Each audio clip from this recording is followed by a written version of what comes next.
Hello আপু এবং ভাইয়ারা, আপনারা সবাই তৈরি তো আজকে সুন্দর এই কালেকশন গুলো দেখার জন্য। এবং এই কালেকশন গুলো কিন্তু আপনারা পেয়ে যাবেন মাত্র 400 টাকায়, ঠিক আছে? যদি আমাদের মেলাটা ভিজিট করেন, সবারই নিশ্চয়ই জেনে থাকার কথা। আমি কিন্তু অনেকদিন যাবত আপনাদেরকে বলছি যে আমাদের শোরুমে একটা মেলা অনুষ্ঠিত হচ্ছে 8ই মে থেকে 20 মে পর্যন্ত। এই কয়েকদিনের মধ্যে যারা কিনা শোরুম ভিজিট করে সরাসরি কেনাকাটা করবেন, এই সুন্দর ড্রেসগুলো মাত্র কিন্তু 400 টাকা করে নিয়ে চলে যেতে পারবেন।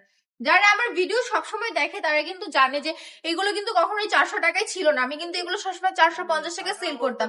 যদিও 450 টাকা খুব লস প্রাইসে সেল হয়ে যেত, তারপরও আমি চাইতাম যেন আমার আপু এবং ভাইয়ারা এই সুন্দর ড্রেসগুলো নিয়ে একজন উদ্যোক্তা হতে পারে, ঠিক আছে? নিজের পায়ে দাঁড়াতে পারে, পড়াশোনার পাশাপাশি নিজের খরচটা যেন নিজে দাঁড়াতে পারে। তারপরও আপনাদের জন্য আরেকটা কত বড় সুবর্ণ সুযোগ নিয়ে চলে এসেছে। দেখতে পাচ্ছেন এই সুন্দর ড্রেসগুলো মাত্র 400 টাকায় পেয়ে যাবেন, ঠিক আছে? যদি শোরুম ভিজিট করেন। কিন্তু অনলাইনে কিন্তু কোনো মেলা নেই। আমাদের শোরুমের অ্যাড্রেস হচ্ছে বান্টি বাজার, 2500 নারায়ণগঞ্জ, আইসিআইসি ব্যাংকের পাশেই দ্বিতীয় তলায়।